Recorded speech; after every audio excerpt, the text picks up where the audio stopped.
Bienvenue sur Béniculture, l'actualité en continu vous y est proposée sur votre nouvelle chaîne YouTube 100% dédiée au système politique et football béninois. Vous seriez bientôt plusieurs milliers d'abonnés à travers les territoires. Notre équipe vous remercie encore. Pour vous qui êtes nouveau sur la chaîne, n'hésitez pas à vous abonner et surtout d'activer la cloche de notification pour rester toujours informé des informations à la une dans le pays.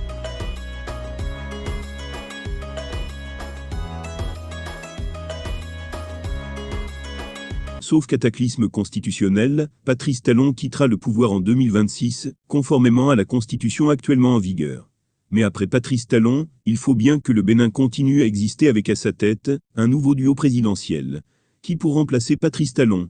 À 0,3 ans de l'élection présidentielle, la question suscite déjà réflexion, non seulement au sein des partis politiques de tous les bords, mais également dans l'entourage du président de la République. Même si la mouvance présidentielle fait semblant de ne pas se préoccuper de cette question pour l'instant, elle y pense quand même et plusieurs noms circulent déjà, comme des potentiels dauphins de Patrice Talon. Olivier Bocco est le premier sur la liste des personnalités citées. Ami et très proche du président Patrice Talon, Olivier Bocco est un pion fort du régime actuel, mais très effacé.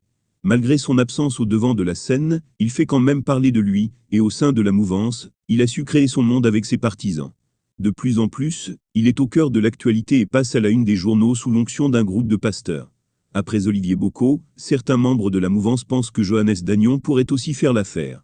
Technocrate et l'un des hommes forts de la marina, il est aussi très effacé.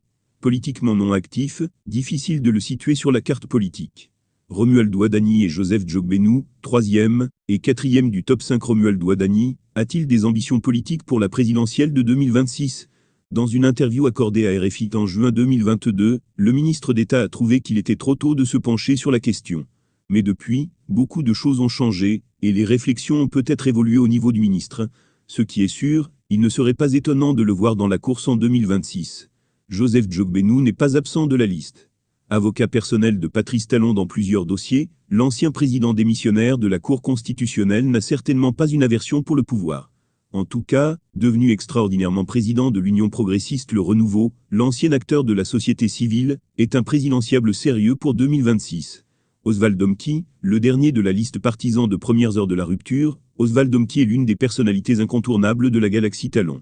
Il est perçu comme la vitrine de la jeunesse dans la cour des grands. Ministre des Sports, il bénéficie d'une bonne renommée au sein de la jeunesse. Oswald Domki peut aussi compter dans la balance en 2026, mais les dernières statistiques politiques ne milient pas fortement en sa faveur. Positionné dans la 16e circonscription électorale lors des dernières élections législatives, il a échoué.